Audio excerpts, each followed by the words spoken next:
Here we go. Welcome, Average Joe Nation from around the globe. Props to you for staying up to date and keeping in the know. With fantasy football, man, very soon you'll reign. The knowledge that these three guys have, man, it is insane. Yeah, fantasy football talk hateful eight, they wear the crown. Hold it down. Pickle, Blackburn, and Trimboli, hold it down. Pulling up to the recording studio, we're getting loud. Getting ready, headphones on, red light go, break it down. Welcome back to the Hateful Eight Fantasy Football Podcast with your host, I'm Pickle, and again with me today, Trimboli. What's going on? But Blackburn's still on vacation, so it's just the two of us. That's all we need, two to tango, baby. It takes only two to tango. So, anyways, but yeah, today's show, we're going to be talking about some fantasy outsiders. So guys, running backs specifically this week. Running backs that are going to be outside that top 25 ADP purposes wise. So it's guys that have the potential to climb into the top 25 by end of year. So, I mean, you may draft them right now in that running back 3, running back 4 spot for ADP purposes, but like tier wise, that's what we're talking about. So, but by the end of the year, they have that potential for whatever reason to be a top, I'd say 20 to 22 would be comfortable. So some of these guys may climb higher, but ultimately we're comfortable saying that they're in that 20 to 25 range. Really, it's all about the opportunity and the team they're on. So right. So so that's the main segment for today. You can follow us on Twitter, on Facebook, Instagram, YouTube, and then on DATVs for the local Dayton crew. You can watch us at 10:30 p.m. on Fridays and then at 4 p.m. on Sundays. So multiple spots that you can catch us, whether you're on the local Dayton area or if you're just outside the Dayton area and you can't catch us on DATV, we're on YouTube or on any of the podcast platforms. So we're almost everywhere. We're almost everywhere you want to be. Was that a credit card company? See, this is why we need Blackboard now. It's American Express. There it is. Everywhere you want to be. Anyways, but just before we go too far, we want to give a huge thanks to FeedSpot. They recently put out an article. They had polled, I don't know how many thousands of people that they polled at random, and basically we made it into the top 25 for American Fantasy Football Podcast. So made it in at 22, which to me, just being named in the top 25 is an amazing feat in itself. Hey, we're no longer the outsiders. We're no longer the outsiders. We've made it into the top. We're a podcast too, or a podcast right on the outside of that podcast. It's okay. Too. So we appreciate you guys, whoever it was that they polled randomly. That means a lot to us because, I mean, some of the other podcasts are out there. I mean, they're like, you got CBS, the fantasy footballer guys are out there, and even ESPN, NFL Network, the big guys are out there. The established ones. Right, the established ones. So it's cool to be kind of wrapped into I guess a bundle, if you want to call it that, with them. Yeah, just be part of the mix. That's all we look for. So, I mean, we appreciate that. But let's go ahead and get into today, the Fantasy News and Notes segment presented by Sleeper. Fantasy News and Notes. All right, Fantasy News and Notes presented by Sleeper. If you're wanting to stay up to date on all things fantasy related, this is the app that you need to have. You can get it on iOS or in the Google Android. I know it's not is it the Google Store, Play Store? Okay, Google Store. I didn't want to because I know iTunes is the iTunes Store. Well, listen, I'm not an Android guy, so right. I try to stay up on the Android side of things, even though I don't have an Android phone, but. Yeah, you can download on iOS, Android, and then as well you can go to the website and sign up. It's free.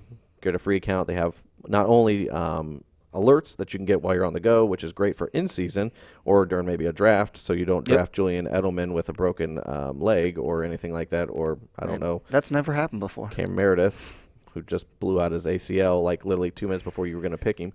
But anyways, that's why you stay up to date with it. Plus, you can have your fantasy football leagues hosted on there. No charge, free, and it's fully customization, like whatever you want. Names, you can customize even like nicknames for players now. They've got that, which is pretty cool. So it's a one-stop shop. That's all it is. That's the big thing. So, but first news out the day, Carlos Hyde is listed behind starter Damian Williams, which we all expected at running back, but he has been sharing the backfield a little bit more so than people were expecting in minicamp.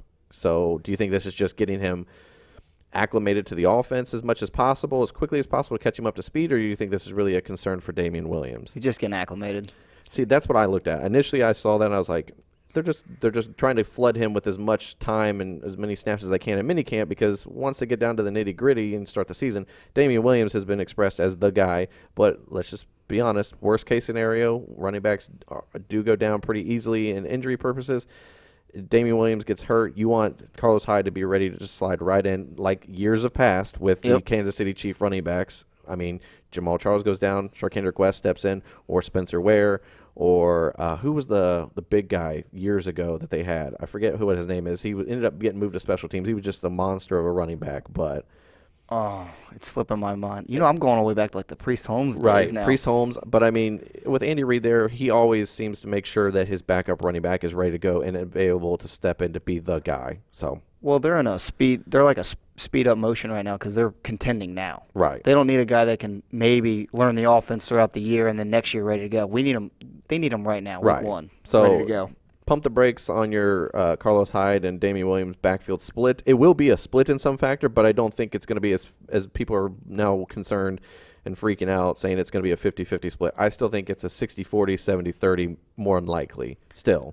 It's still 70-30. But, hey, if you're in any league with me, go get that Carlos Hyde. Right. Get him early. All right, Marquise Brown, the rookie, recently drafted Ravens wide receiver, Antonio Brown's cousin. Apparently is unavailable and won't be ready until training camp because he's still recovering from that. I forget what it's, some sort of like Anne Frank stress fracture. Yeah, I know what stress I mean. fracture. Now I can't talk. Yeah, there you go. So anyway, it's a pretty decent sized foot injury, especially for wide receivers. I think Julio Jones has dealt with it in the past. AJ Green has dealt with it in the past. So Sammy Watkins, which he's dealt with a lot of injuries, but that's neither here nor there. But I just think that this is a good thing that they're not trying to rush him into getting acclimated now when it's like, we know that offense is not throwing the ball. So why are we worried about getting these wide receivers getting going? But speaking of other wide receivers, Julio Jones says he will not participate in drills at the Falcons minicamp while recovering from a foot injury. Is this a concern for you, or is this just it's Julio Jones? He's going to go out there. He's going to do what he's got to do. It's Julio Jones. He's going to show up on week one and ball out. I would say Julio Jones is one of those wide receivers that it doesn't matter what injury or ailment he's got. You can, if he's even mildly steps onto the field, he's playing that week. You've seen these veteran guys do less and less of these camps now. Right. Well, and I mean, he just got paid last season going in, and I think he's trying to prepare himself for maybe one last big hoorah contract. So why go out and hurt yourself in minicamp when you know the offense? You were there a couple years ago when Dirk Cutter was there. I mean, you know the offense, you know the quarterback, you know the system. You're fine. It's more or less just getting your body back into shape overall. But if you've ever seen Julio Jones on TV or in pictures, he doesn't look like the guy that's let himself go at any point. Right. So I'm not too worried. And it's no different than what we just said about Carlos Hyde. The rookies need to get in there and get their reps. Right. They need to learn the offense, get comfortable with it, get all the schemes down. So with Julio, he just needs to get healthy. Right. Now, Jeff Howe of The Athletic reports Sony Michel missed the final portion of the Patriots offseason program due to a knee scope. So is this a concern because he did have an issue going into last year? Why he kind of got backpedaled to the back of like some of these redraft league, as well as James White's kind of skyrocket value-wise? It's got to be a concern because anytime you talk about a knee and a running back, I mean, that's the most crucial point, their legs. So if that's any kind of diminished here, he's going to go down. My concern, it's not like a earth-shattering concern, but it is a concern in this fact of you've got two relatively close in similarities injury-wise that they're taking care of. One, his rookie year, where it took him out for a while because he was dealing with injury with the leg as well, and I believe it was his knee area as well, if I remember exactly correctly. But then you've got a scoping of a knee. Scoping of a knee is just basically for us non-medical people who may be listening. Essentially, they're going in and cleaning out any type of scar tissue to let it heal up even better than what it was, which to me is I'd have to ask Dr. Jesse Morris at some point, but from my understanding, anytime they were going to clean up, it's just because they saw scar tissue and maybe it's kind of restrictive for movement that they can kind of tell. So they go clean it up, and it takes a couple, I think maybe a month or so, and then they're good to go. So I don't know. Either way, I just kind of keep an eye on it. But I will tell you, this does bode well for the James White truthers out there. So, I mean, this is going to be a split backfield. It's just how much is Sony Michel going to carry the load? I mean, it was James White's show for a good portion of the year, and then Burkhead kind of flexed in at times. And then once Sony Michel got healthy, you kind of saw the uptick in him taking the ball carrying away and letting James White be the ball carrier. But James White can carry the ball. He's shown that. I mean, he came out of Wisconsin, which is a run-first offense, if you've ever watched any college football. So, Sony Michel is healthy. Which back you like better? I still like James White. You do? I do. Not because I think that James White is that much more talented or athletic or whatever the case may be. I just think overall there's less risk factor with him. That's my only thing. Okay. And it's not because I mean, if I knew that you're going to get 16 games out of Sony Michel versus 16 games out of James White, take Sony Michel. Okay. However, the problem is we can't guarantee that because he's not played a full season yet. Well, and he's only played 1 year, and now he's going in to get a knee scope. Well, that's my question. I phrased it terrible. So it was if we could get 16 games out of Michel. I'm taking Sony Michel. That's what I thought. But that's just me. But if I know that there's the current real life what we're looking at, I don't know if I could take him comfortably. I agree with you. So. And then signings, Adam Schefter reporting that Kyle Rudolph and the Vikings come to a 4-year, $36 million contract extension. Why? I mean, months ago, it was he may not even be here post-training camp. June 1st, he may be cut. He may get traded before the draft. I mean, there's been rumors flying all over. They went and drafted Irv Smith Jr. I mean, that was kind of red flags like, okay, he's on his way out. And then 4-year, $36 million contract. It's like, I mean, it's not like big money, but, I mean, it's big for him. Right. I don't know. They're just everything I read says they're in a win now mentality, and I just don't know how. I know Kyle Rudolph's a great tight end, don't get me wrong, and he's great for football. Maybe not. He didn't put up great fantasy numbers, but still, I don't know how when 1 minute you're looking to trade a guy and then the next minute you're signing him to a 4-year deal. I don't know. Especially with the draft capital they spent on the other tight end. Right. Now, the one that came out this morning, you got Michael Roberts being traded from Detroit to New England for a late-round pick. I don't know how much of an issue that really is just because of they did let go of, I just drew a blank, Austin Seferian-Jenkins there in New England. I mean, they may bring him back, but ultimately, for me, I don't think this is really a big bump for. I mean, it's a bump for Michael Roberts, but I don't think it's a bump for the New England offense. No, they need depth. I mean, Matt Lacoste right now is your number one. Right. And then Roberts comes in. At least it puts another tight end in the mix. Ben Watson's out. Ben Watson's there, but he's suspended. Yeah. Whatever. They're not done. There's going to be another tight end that's brought in, I think. I think that there's a good possibility, but ultimately, I did look at the stats for last year for Michael Roberts. In 8 games, he had 9 receptions, 100 receiving yards, and 3 touchdowns. Not bad for a guy who played only 8 games. Now, if you put him in a 16-game pace, obviously he's sitting at around 75 fantasy points in a full PPR, which I looked, puts him right around that tight end 2, late of the tight end 2 group, which you're not drafting somebody like that. No. But it's also on an offense that doesn't feature the tight end. Right. Well, and then here in New England, though, he could be – you never know. I mean, his goal line presence is going to be shown here. I think that's what they're bringing him in for. Right. 6'4", 250 out of Toledo. So, Cleveland kid. So, I mean, I just think that I think it's a good thing for him. It gives him a closer chance to winning a Super Bowl. But you mean going from Detroit, New England? Come on. But for fantasy purposes overall, I'm not 100% sold that he is the Gronk savior, if you want to put it that. So, no. Well, everyone's going to, like I said last show, everyone's going to try to draft Gronk in this offense. It's just not going to be there. Right. Gronk's a once-in-a-lifetime player. True. All right, that's all we got for the news and notes for today. Let's go ahead and get into the final segment today, Fantasy Outsiders. You know who I am, but you don't know why I'm here. All hail the Outsiders. All right, Fantasy Outsiders Running Back Edition presented by Trophy Smack. Trophy Smack has over 1,000 different unique fantasy trophy combinations. They have fantasy championship rings, fantasy championship belts, and I know that they're working on more for different fantasy sports other than just football. Right now, they do have a deal going on that if you buy a championship trophy, you can get a free championship ring. So, which they did last year, which is pretty cool. So, if you guys are wanting to take your fantasy trophies to the next level, this is where you want to go. I mean, they're not like the other companies that are out there that kind of just copy paste. They hand designed these from the ground up. So yep. I have one sitting in my on my nightstand, actually, just for everyone wanting to know where I keep my fantasy trophy. That's got to take up most of that nightstand. It's pretty big. It does. That I have room for that lamp and my phone at night to charge. So that's about it. My wife hates it, just FYI for everyone. My wife absolutely hates it. She's like, why do we have to keep that here? I'm like, to remind myself success. Dude, in a different league, I finally lost, and she was so happy to see that thing leave. So, but the fantasy championship rings that you can see, it's on the desk. So, I mean, you can go on the website, trophysmack.com. You can purchase whatever you need.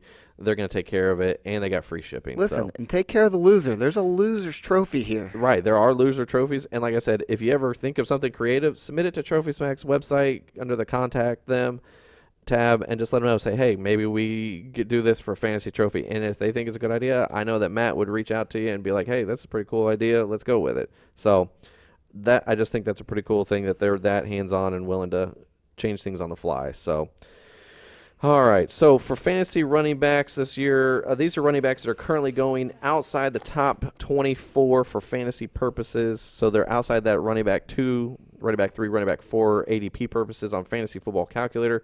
And then we'll kind of talk about where their ADP actually like round pick, as well as where we kind of have them in the lowdown and what we can kind of see potential-wise. So who's the first one we've got out the gate? It might surprise some people. It's Kenyon Drake. He is slowly crept up, but he is sitting comfortably at that RB26 for ADP, and it's a half-point PPR for a 10-team league. Yep. That's a steal for me, in my opinion. If he does what they're talking that they're going to use him as, this is a perfect guy. If he's a featured back for a change. It's just him and Ballage at the moment. Right. So they didn't use Ballage as much last year as I thought they would. And with the, Gore's no longer there, This is his turn. I mean, but they have to give the keys to the car to him. Right. They say that every year, but he's our guy. But, I mean, there is a new offensive staff in there. There is a new head coach in there. I just think ultimately we're looking at, in general, a better offense maybe fitted to him. And this offensive staff has come in and immediately told him to go watch Patriot running back James White. And because this is where they came from. They came from New England. Now, that doesn't always translate, as we know, when people leave the Patriot organization, try to branch out on their own and be successful. But to me, I don't think they're trying to be the New England Patriots. They're just trying to take key things that they think could be successful for the type of offense they want to run. So, it's crazy. In a half-point PPR, he's got enough volume in the passing game. He had 73 targets last year. Right. He just didn't get enough rushing attempts. Right. But for us, currently we've got him as the RB15 in the half point for draft loadout, and the draft loadout that you can purchase at averagejonation.com, $10. But to me, that's a good spot for him, and it's statted out. We've got him statted out per the projections and everything for rushing around 200 touches, 900 yards rushing, and 5 rushing touchdowns. For the receiving stats, you got 50 receptions, so a little bit less than what he saw, but the volume of the running game is going to increase for him. Right. So around 440 yards receiving and 2 to 3 receiving touchdowns, depending on how this offense really goes. If they're playing from behind a lot, obviously his receiving numbers could potentially boom up, which is a good thing for him. Right. I just want you guys to take these names into consideration when you're thinking about Kenyon Drake. Here's who he's had to play behind since he got in the league. Ajayi when he started, Damian Williams in 17, and then Gore and Ballage in 18. Most of those guys outside of Ballage are gone. Right. This guy's going to have a heck of a year. The problem is his name's Kenyon Drake, and everyone knows they draft by names half the time. So, to me, now, I will tell you, at the current moment, I would be happy to draft him as my RB2, but that's if I have a solid, like if I'm in that first 3 to 4 fantasy picks of the draft, so I'm getting Barkley, Kamara, Zeke, even CMC, if I'm getting one of those guys, I don't mind taking a shot on Barkley as my RB2. Now, I have a hard time taking him as my 1 though. That's my line for him. Like now, if I come around the turn and I get a James Conner, or if I get a Le'Veon Bell, Joe Mixon, somewhere in that range, then Kenyon Drake is available. But if you're taking a wide receiver first, Kenyon Drake, I just have a hard time being my 1. Well, his ceiling is set. It's not as high as those other guys. Right. Drake's still going to be. I just mean he's going to be up there in the RB2 range. Yeah. I don't expect him to break into the RB1. So no. I don't. So you don't really want to be drafting him as your RB1 here, but I get just take him into consideration, especially for your RB2. Right. All right. So the next one, starting running back for the Chicago Bears, Tarik Cohen. Currently on Fantasy Football Calculator, he's going as the RB27. He's got an ADP of 607. Kenyon Drake's going last pick of the 5th round. To me, that's not a bad spot because by that point, you probably, by the way we draft, you've got 2 running backs, right? Or you've got 1 and a couple good wide receivers, so you can roll it. You can roll it with Kenyon Drake. So, but Tarik Cohen, I think he is someone that's going to see a lot of volume more so in the passing game than the run game, and I think in a half point or full PPR, that's where he's going to be a moneymaker for some people. Yeah. So currently we have him, though, RB27 projected out. Obviously that can go up or down, but I just think he has that potential to climb as we see how this offense for Chicago progresses, whether it's positive or negative. But it seems like everybody's all on board, and they're really liking what they're seeing out of the offense so far offensively. Yeah. I mean, his role is perfect. I mean, for him, it's going to be a little less than 100, rushing attempts per the year, but he's going to have about 70 to 80 targets. Right. That's going to be enough to carry him for an RB2 showing. Right. So, I mean, we've got him statted out for 6 total touchdowns for the year, split them 50-50 for rushing and receiving. We've got him total out to about, about almost 1,000 yards receiving, rushing combined, which is not a bad deal for a guy that's probably going to be your RB2, maybe your RB3, depending on how you draft. Right. Because, I mean, he's going in the middle of the 6th round or towards the back end of the 6th round. So by that point, you may have 2 or even 3 running backs at that point, depending on how you draft. So, but to me, he's somebody that I think that could be like the guy that we're going to mention next, who could just kind of be a stable 2 for you on a weekly basis. But if you draft 2 stud running backs early, I mean, if you're in that first group where you can kind of get on the turn, you can get a Bell, Connor, and then come back and get a Mixon, Cook type thing or whatever, I think that Tarik Cohen could be a solid flex. I mean, he's perfect for the flex. I think he's not bad as an RB2 for your team, but he's a solid flex play. Yeah. To me, at least. No, I totally agree with you. And the other thing I like about Cohen is when you draft him, Montgomery is the other running back on this team, and he's a rookie. Right. Now, listen, I got high hopes for this guy. I think he's going to be great. I think he's going to fill that Jordan Howard void, and I think he'll actually do it better than Howard did. But if he doesn't, for any reason, we saw what happened when Tarik Cohen takes more of the offense. He just blows up to a running back 13. So, I mean, it can happen. It's a great pick, especially when you're going to get him late. Right. And I think when we talked about David Montgomery, I think the big thing for us with Montgomery is if he does struggle or he doesn't do well, then that gives the opportunity for Mike Davis to and him to be split 50-50, which you don't want any part of that combo. Right. It's Tarik Cohen's the guy that you want in that offense.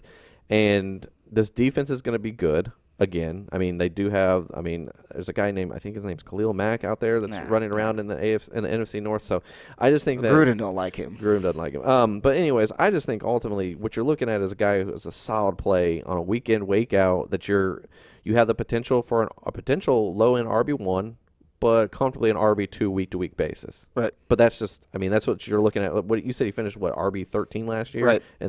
Was it half or full? I think it half. Was. Okay, so, but still, in a PPR setting, if you can get a guy in the 6th round going as the RB27, and you can get him somewhere finishing in that 13 to 17 range, that's perfect. Right. Perfect. So, who is the next guy that we kind of got roped in? Because I kind of feel like he's kind of in the same boat as Tarik Cohen. Yeah, it's kind of almost like the same player, but it's James White. Right. Where is he at on that ADP wise? 706. 706. So he's going as RB30 in Fantasy Football Calculator, and then we have him projected out right now as the RB23. So he is projected in that top 25 for top 24 for running backs right now. Right. Like I said, my only concern with James White would be if Sony Michel is healthy and can take the full load, then James White's going to revert back to what he's been in years past, which he'll fall right outside that RB2. Right. But as we already said earlier in the show, that the scoping of the need for Sony Michel makes me think, all right, James White's production is going to have to be there because he's going to have to be on the field a lot more. Right. So Right now, he's more my concern out of this group, I think, than James White, because I think he can fluctuate high or low, but his ceiling is high. Right. But then again, his floor, it's going to be more in the RB3 range. Right. I think his ceiling is in that top 15 range. Yeah. And I think that's a comfortable spot for a ceiling. Now, I think his floor is right around where his ADP, in between his ADP and where we got him projected. So somewhere in that 23 to like 27 range, I think is a comfortable floor for him. But still, in a 20 running back 27, you're getting him in round 7, middle of the round 7. I mean, that's still a good play for a guy that's probably now your third or fourth running back, depending on how you drafted. Yep. And even in a PPR setting, I mean, you saw in the mock draft episode last week, we took him as our RB2. But then we followed up with a guy that's actually coming in next. And I think that with Kamara, with James White, and the guy we'll mention next, I think that's a good 3-headed core running backs that you can kind of just interchange the two guys, essentially. Yeah, any of these guys we're talking about, if I can get them as my third running back just because everyone jumped on wide receivers or something, this is great because their potential is to be an RB2. So if you're rolling out there an RB1 and then 2 RB2s, one in your flex, I mean, that's a pretty dominant team. Right, and that's what we kind of like when we talk about like your flex spot. Your flex spot is somebody that you think, for me at least personally, when I play a flex play, they are somebody I'm not expecting them to have an RB1 or a wide receiver 1 week. They're on the predication that they're going to be right outside that. I'm thinking they're going to either be a running back or wide receiver 13 to like 16 for the week. That's why I play them in that flex spot, and it's a lot of matchup based. Now, I just think that James White, more often than not, is going to get you have that ceiling, like I said, a 13 to 15 on a week-to-week basis, comfortably. But that's a ceiling. Could he get into the top 10? Sure. I mean, every dog has his day. It could happen. But ultimately, I think you're drafting James White as your running back 2, hoping that he finishes in that 15 to 17 range. And if you're drafting him as your RB3, you're still hoping that you get some really good deal out of it, and he finishes in that 15 to 17 range still. So, anyways, all right. So Latavius Murray, currently going as the RB34, and his ADP of 807. We've got him statted out right now as the RB29 and a half point PPR. Now, obviously, that could go up as we see. I mean, we saw what Mark Ingram did in that offense, and to me, nothing sliding against Mark Ingram. I think Mark Ingram is a very talented back. I just think that you're getting essentially the same style of play that you had out of Mark Ingram that you're now getting with Latavius Murray, personally. Right. But I just want to know which role are we getting? Are we getting the 2017? Right. Latavius Murray / Ingram role, or are we getting last year's 2018? So, I mean, in 17 you saw more of an uptick of 15-plus carries a game, where in 2017 you saw 11.5. Right. And that's a big thing that we looked over the stats and everything for Latavius Murray, how well he did when he had this time to shine, as well as Ingram in that offense. I mean, they really did go down. I mean, obviously with him not playing in those first, 4 games, Kamara skyrocketed. Volume was just like through the roof. I mean, dude was scoring 30 fantasy points a week. Right. So when Ingram came back, you immediately were like, okay, so what are we going to see here? Are we going to see a 50-50 split? Is it a 60-40, 70-30? And it finished somewhere around that 60-40 split for Ingram and Kamara. And I think that the big thing for the offense was when they got in the red zone, they did not shy away from running with Ingram through the tackles. Now, did they play out of the backfield with Kamara? Yes. Did they run the ball with Kamara in the red zone? Yes. But more often than not, Ingram was the bruiser. Ingram was the short yardage guy. He was the goal line guy. And if that's what you're getting out of Latavius Murray, to me, I mean, Ingram in the last 2 years with Kamara has finished, he was top 10 year 1 with Kamara. And then he finished, I think it was like RB, 17 or 18 last year or something like that. He was in the top, I feel like top 15. I thought I had that. I thought I had their finishes here, but I don't. But anyway, so I mean, he's in that RB1, high end RB2, low end RB1 talk is what Ingram was the last 2 years.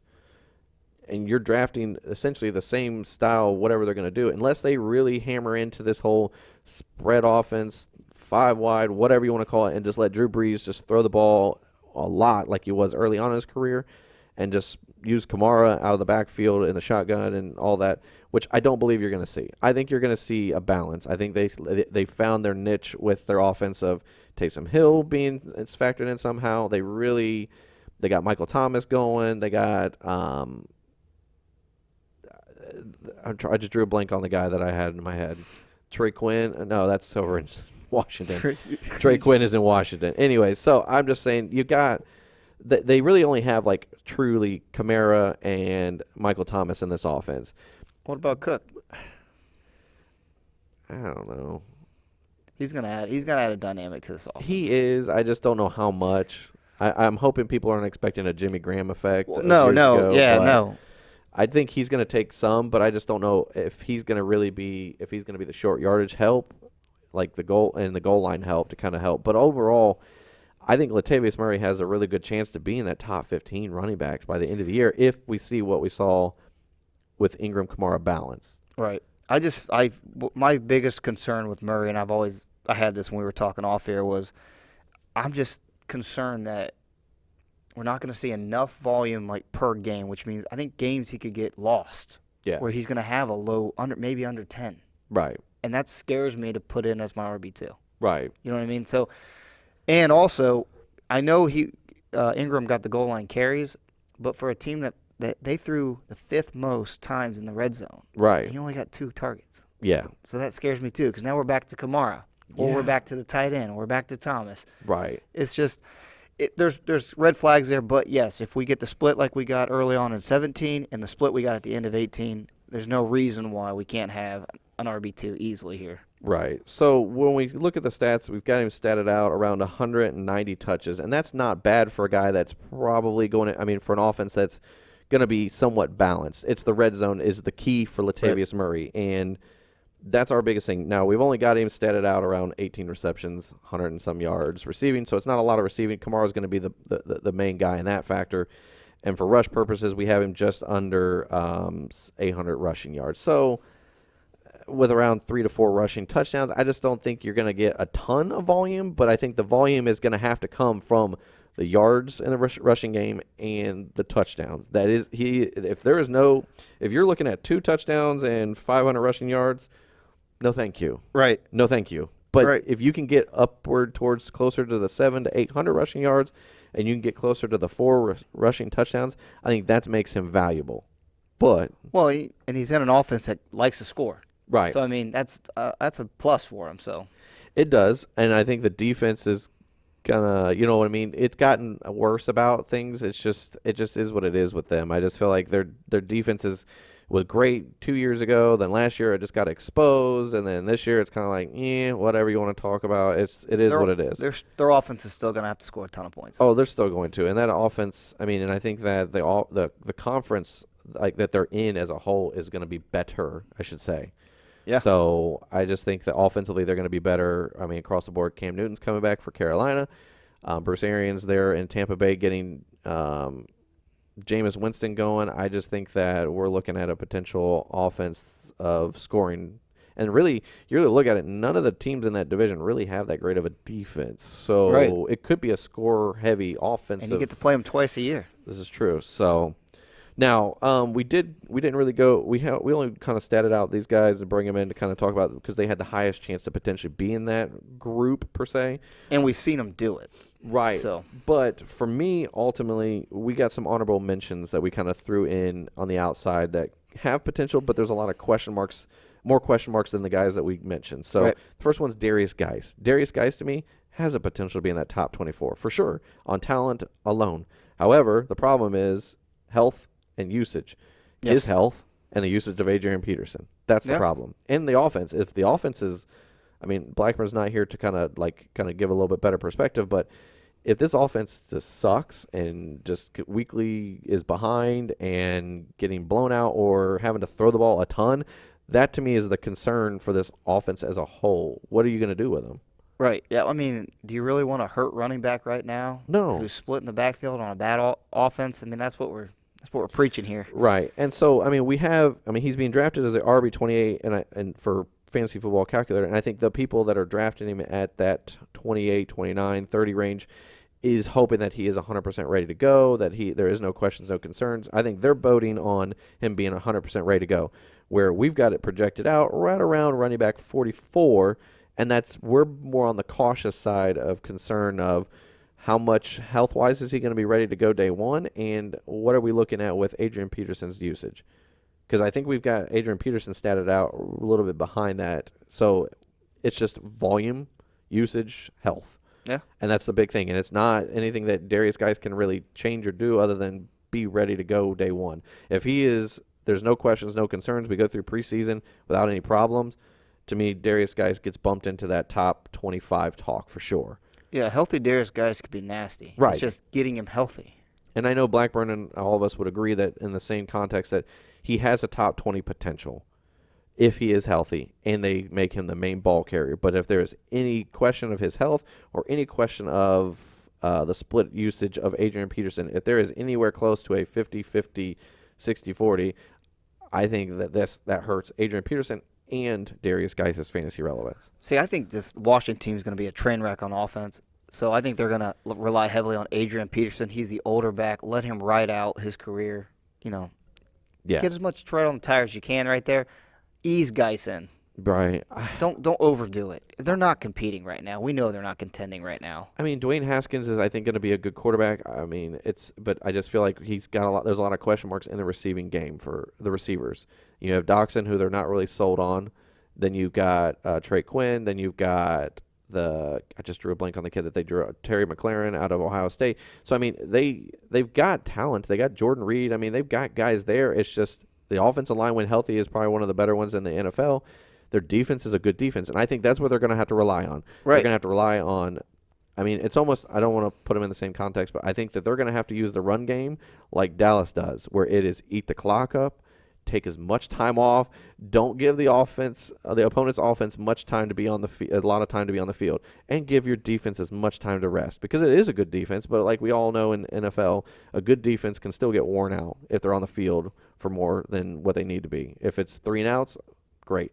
But if defense is starting to get worn out, offense is not putting points on the board, defense now gets tired, defense loses points, and then now the offense is throwing the ball. And that's what you don't want for this Redskins offense, because to me, if they're throwing the ball and they go into Opu mode, as I'll say it, and they just start throwing the ball a bunch, that takes Guice, it takes Peterson out of the range. Now, do I think Guice can still be viable per se? Yes, in the pass game, but Chris Thompson's there, and they know that he can be the receiving back, and they know that he can do what he needs to do in a rush in a receiving offense. So like I said, that's why we have Derrius Guice where we have him kind of on too many red flags, too many question marks. Right. So, and then the next one, Miles Sanders, currently ADP running back 35. We've got him projected out as a running back 33 currently, and that depends on the health of him. Once again, he's dealing with the hamstring issue, and that's a lingering situation. And then the usage of Jordan Howard. Is Jordan Howard going to be what he should have been in Chicago, what they were hoping for, which is, I mean, 1,000-yard rusher? And that's my thing. If he's successful, I think that hurts Miles Sanders, and I kind of think that gives the lead back role to Jordan Howard. Miles Sanders' success is predicated on Jordan Howard's failing. I know it sounds bad, but it's serious. I mean, that's what we're looking at is if Jordan Howard is successful and he does what he needs to, and he's getting somewhere around 100 yards or close to 100 rushing yards every game, and he's getting a touchdown or two, that's a hard time to take him off the field. Yep, and Miles Sanders, like we said earlier, his ceiling is so much higher than some of these other guys we've been talking about. Right. If he's healthy, and if Jordan Howard is not being used a ton. So, I could see my ceiling. I mean, for Miles Sanders, the ceiling for him is right around 20 to 22. I think comfortably for me. Could he creep higher than that? Yeah, but I think comfortably the ceiling right now for what we're going to see is a 20 to 22 range. But I like him right there at that 22. But I just think that any higher than that, I think you're kind of getting, you're really reaching for him to be like a blow up this year. He might blow up next year, but I just think that for a rookie running back coming in now with a hamstring issue, I think that's the concern that we're having for us. Yeah, and it's a good offense, but they've added some weapons down the field now that they could open this up a little bit more. Right. I mean, they got Jackson, they got White, JJ, which they went out to get. Right. I mean, so they want to use him. So, and they got Ertz, Goddard. I mean, they've got plenty of receiving threats. So, to me, it's got to be – I mean, Jordan Howard's got to be viable in the run game, which is what they want him to be. I don't think they brought him in to be a receiving running back. That's why they drafted Miles Sanders. Right. So to me, if Jordan Howard is not doing what he's doing and putting food on the table for himself to eat, I just don't see how they can keep him on the field. And he was a red zone monster in Chicago, so we'll see. And then the final one we got Lamar Miller. Lamar Miller, ADP right now, running back 29. We've got him statted out at running back 26. Obviously that could go up or down. He's knocking on the door. He is right there. Now it depends on the health of D'Onta Foreman is the big key. Correct. Because when D'Onta Foreman was healthy in his rookie year before he blew out his Achilles or whatever, I just feel like I wouldn't look at the usage, and D'Onta Foreman week by week by week was seeing more and more and more, and he was steadily climbing volume, and it was getting close to the 50-50 range, almost to the point where he was going to eclipse Lamar Miller. Lamar Miller, he's not a sexy running back. I mean, I know that people are like, oh, I got to have a stud, which is fine, great. But when you look at Lamar Miller, you're like, I mean, he could be a running back 12. He could be a running back 20. I mean, that's what it's true. It's what you're looking at. A week-to-week basis, you're like, okay, running back 12, great. Then next week, running back 25. Next week, running back 25. Running back 8. Running back 24. You're just like, okay, there is no that's his rhyme and reason. I mean, that's what you get for. He's a matchup-based guy. That's what he is. And I will tell you, previous host Thacker was all in on. I mean, he is literally like, it's like he can't quit Lamar Miller. He hates having Lamar Miller on his team, but he always seems to find him on his team through draft. And every week, oh my gosh, at the end of the week, he's like, oh great, Lamar Miller showed up. And then it's like 2 weeks of he got running back 20, 22, 23 or whatever. And he's like, oh, thanks Lamar.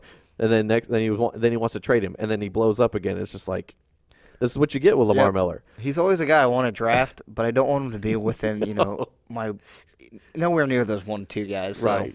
I will tell you, Lamar Miller in his current state, without knowing what we're going to get with D'Onta Foreman, I have no problem having him as my running back 3 on my roster.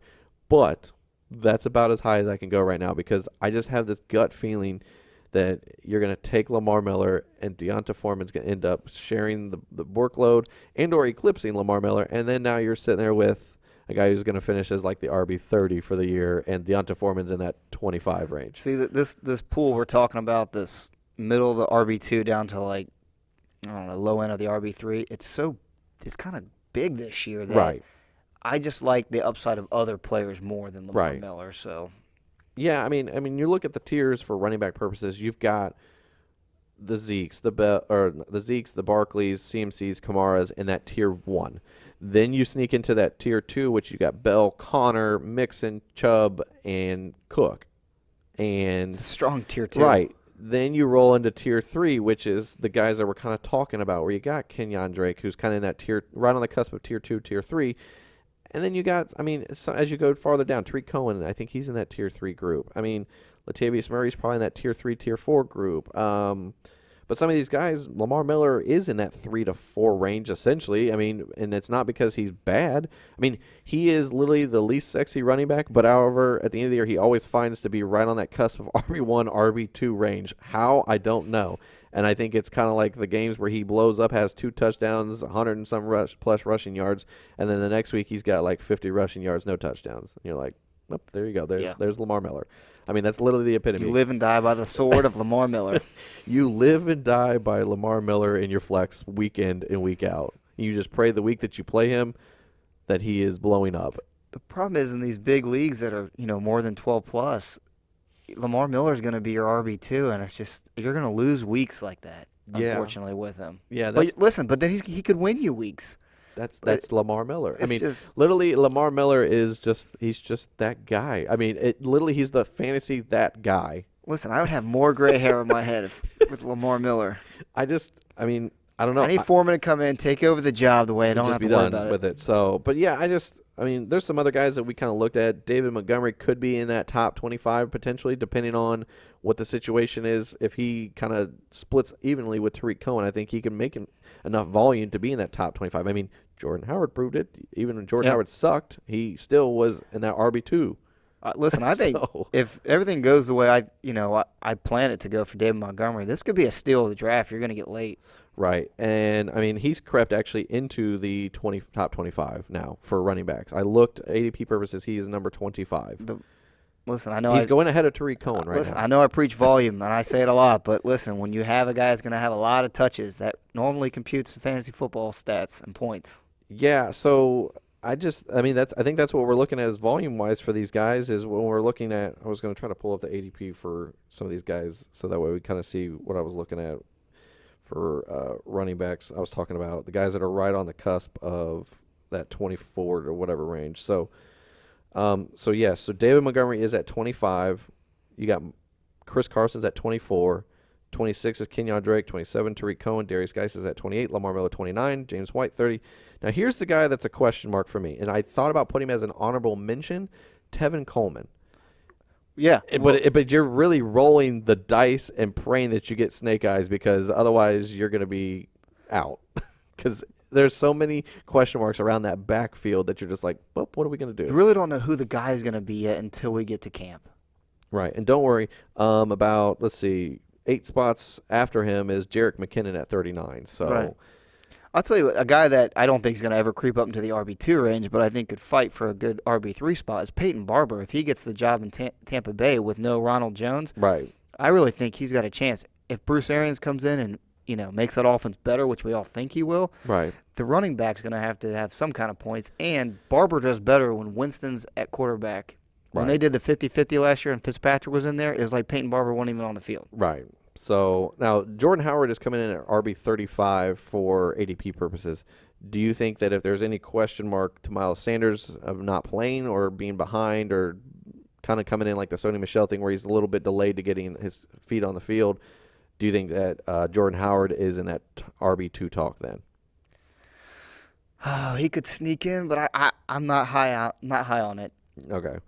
Problem is, I think he's going to end up getting into that Jay Ajayi role. Right. And so if Miles Sanders doesn't pan out or is hurt, I think they've got enough other running backs in the system, like they used last year. They'll use them all, and then that's just going to eat away at Howard's potential, value here. So that Philadelphia backfield is murky to me, but I think the guy that's going to come out of it is Sanders. But I think so time as well, will tell. but we'll have to wait and see. Now, next week we'll kind of discuss, it'll be the wide receiver edition. Blackburn will be back as well, so we'll dabble into that. And I kind of looked at them ahead of time, and there's a lot of question marks in that group that's right outside being drafted right now, ADP purposes wise. The guys that are being drafted as that wide receiver 3, wide receiver 4 group, there is just a lot of jumbled mess, and it's just like who's going to be the Batman of the group and rise out of the ashes and like, okay, well, there you go. Because I just think there's a lot of, you look across the board and you're just like, all right, well, I think that he's about the same as this player, this wide receiver and this wide receiver. And that's the thing when we talk about for draft purposes, running backs versus wide receivers, we all are personally favor the running back position. And I think that's why, because I feel like you have a lot more options in the wide receiver group. And the running back group is actually even expanded more, which is good for people like us who like drafting as many running backs as possible because it gives you more options. And you're not picking between this player and this player. You have this player, this player, this player, this player, and this player. I mean, you just saw the guys that we just mentioned, Drake, Cohen, White, Murray, all going within maybe about 2 or 3 picks of each other max. That's a good group of guys that you can sit there and think, okay, well, which one do I want as my RB3, essentially, or RB2, depending on what you draft. I just think that's when you start getting into the wide receivers. I feel like the wide receivers, there's a lot. There's a group of about 5 of them that you want in that first or second round, and then it kind of jumbles once you get farther outside the first 3 rounds for wide receivers. Yeah, because you don't want to make it too early of a pick. Some of these guys you feel like you can just wait on and get the same guys, just got a different name. Right. Same value out of them, though. Right, and I think that's what we're looking at for wide receivers is the same name or different names, same overall body of work which you could get at the end of the day. I imagine you'll see some disagreement at this table next week because that's a mix of guys that I know that we're each going to have our own take on and how we see them, which one, is better than the other one. So. Right. So before we go, I wanted to bring up some of the wide receivers that are in that wide receiver 3, wide receiver 4 ADP purpose-wise, so that way you guys kind of see what we're looking at for next week for wide receivers. So wide receiver 25 is Calvin Ridley. 26 right now is Tyreek Hill, which we won't get into too much of that, but there is the law side of it has basically said, wiped their hands of it and said, we find nothing. but Roger Goodell's court hasn't adjourned yet, so we'll figure out how that goes.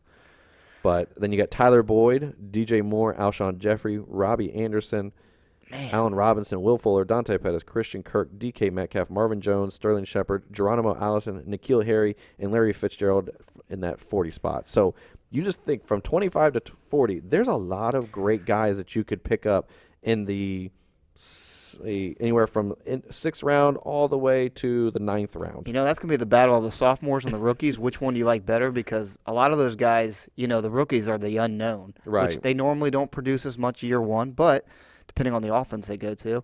And then these sophomores that come in, are they going to take that next step, like a DJ Moore? Right. Well, you got Calvin Ridley, you've got DJ Moore, then you've got Dante Pettis and Christian Kirk. I mean, those are 4 or 5 big, could be guys that... Man, I can make an argument right now for each one of them. Right, that's my point. So that's why I was saying, when you look, they're all kind of jumbled. I mean, you could really pick out of, from 25 to 40, you really could pick 10 guys and be like, each one of these guys you can make a case for being in that wide receiver 2 talk by the end of the year. So I just think there's a lot of question marks in this group of, which one's going to be the rising star that's going to be the guy that you want to have. I will tell you my top pick, and he's right on the outside of that top 24, is Calvin Ridley. I just think that this offense could be booming, and he could be a main benefactor from it. And Christian Kirk is the other one for me, personally. We'll talk more next week, but Christian Kirk, all things I'm hearing about, it's the same style offense he ran at Texas A&M. Kingsbury is really high on him, and him and Murray are really hitting it off early. And I just think that, personally, Larry Fitzgerald, I think he's going to do enough. I don't think he's going to be this wow factor, which he hasn't been for the last couple of years, but I think he's going to slide under the radar. He's going to move around in the offense. I think all these wide receivers are going to move around, honestly. I just like the idea of Fitzgerald, what he brings off the field to these guys, that you could teach these guys how to play the position that he dominated. So, that's what I do. I do like Christian Kirk. I think he's a sneak. I think DJ Moore is going to get a lot of love because he's projected to be the number 1 there, but don't forget about Curtis Samuel there. He's making a push. Right. Man, it's really going to come down to post-training camp and preseason, who's going to be, if it's going to be DJ Moore or Curtis Samuel, because I feel like they both can play the same style of play. I just think Curtis Samuel has that jetpack speed that can kind of take him over the top if he has to run that route. Yeah, and DJ Moore could see double coverage. Right. And all that, it all factors into it, but you know what? You might be right. I think I'm kind of trending more on Calvin Ridley, and I've never really been on the Calvin Ridley train. But that offense, I think, is going to be scary. Right. And why not get a piece of it? Right. So, all right. So that's all we got for today's show. We thank you guys for following us and listening to us. You can, obviously, if you're listening to us or following us, you already know where to go. But we are on any of the podcast platforms. You can find us on YouTube as well as on DATV for the local DATV and Dayton viewers. Like I said, 10:30 p.m. Fridays, 4 p.m. Sundays. And then you can head over to our website, thehateful8ff.com. Articles will be slowly starting to come out now that, like I said, the draft loadout's kind of good. It's got a good stable base, and we're going to build into it as well a little bit more. But obviously the articles for the general population will be starting to roll out as well. Speaking of that draft loadout, if you haven't gotten your hands on it, go to averagejonation.com, click that little buy now button. Right. Get in. Join us. Right. You and a bunch of other people have already purchased and are excited about what they're getting out of the draft loadout. And like I said, things are being added in. We're updating projections. Stats are getting updated as well. Tiers. Plus, like I said, Matt put in the trade value, so you can kind of see for purposes if you're in a keeper or dynasty league, so you can kind of look and see value-wise what you're looking at, trade purposes, what a player's value could be. That's pretty cool. So, anyways, like Trimble said, averagejonation.com, draft loadout, $10. You're not going to find what you're getting in there for anywhere close to that anywhere else. So.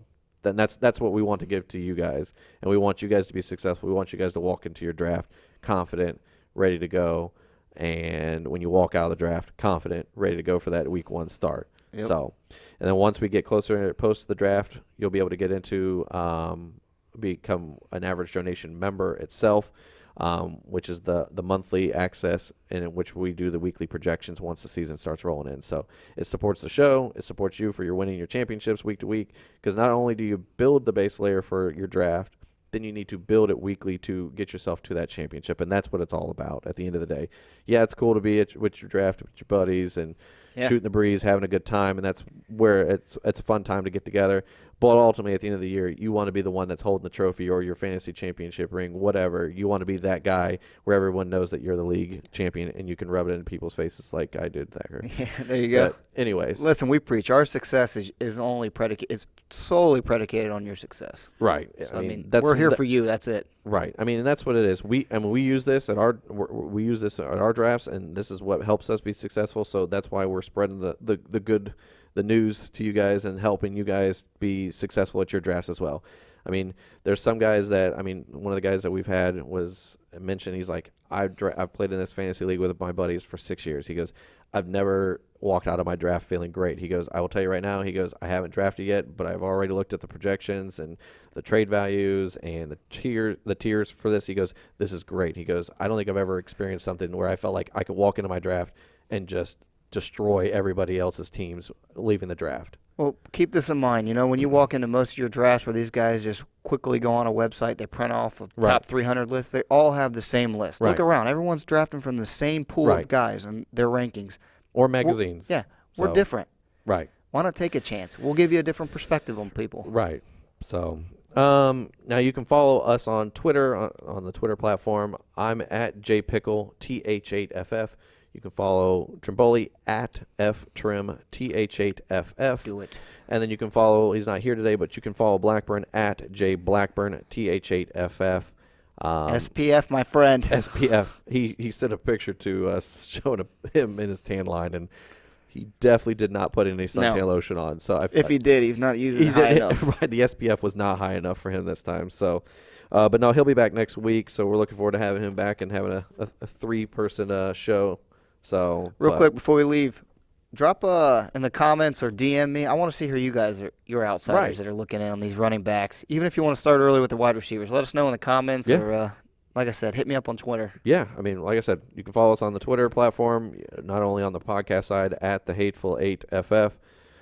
You can follow all of our personal wise, and we get back to you guys, and that's the nice thing about us. We try to quickly get back to you guys as fast as we can. As long as we have our phone near us or we're available with signal-wise, we make sure we get back to you guys in a timely fashion. Yeah, as long as the tornado doesn't hit the area, we'll get back to you right away. That unfortunately did happen, and we the cell phone towers and everything was kind of bad, so thankfully we appreciate people reaching out to us and emailing us and saying, hey, are you guys good? We did appreciate that because we kind of unfortunately went off the grid for a little bit, but we're glad to be back, and we're glad that things are trending the right way. And just in reference to the tornadoes, we'll put the link in again for like we did last week in the podcast and then the YouTube side of things for the local Dayton help for financial purposes for these people. So because there are still people out there that are suffering, unfortunately. Well, the suffering's not going to end just in a couple weeks. This is going to be a long rebuild.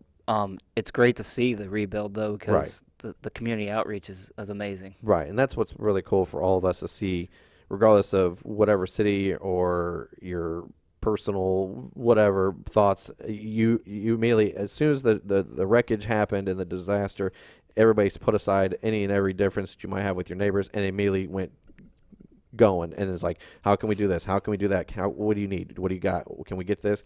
And then that's the cool thing of when a disaster and tragedy happens, you really get to see how quickly people the true colors of people, and that's the cool thing that we've gotten to see around the Dayton community, taking care of each other and helping each other out and setting people up with staying at hotels, staying at their house. If their house was not knocked down but their neighbor's house was knocked down, they invite their neighbor in to come eat meals and stay for the time being until they can get a temporary, more established setup. So I know that FEMA's out there, and I know there's a lot of different organizations that are out there doing all the heavy work and the dirty work right now, and we appreciate the guys that are still doing the cleanups. Hey, speaking of those guys, if you're bored, Google Bunyan or the Bunyan trucks. Yes. They're huge. That's the biggest dump truck I've ever seen in my life. They're part of the disaster relief guys. They come in, they just clean up everything. All right. Well, we'll talk to you guys. We appreciate you guys, and we will tune in next week for the Fantasy Outsiders Wide Receiver Edition.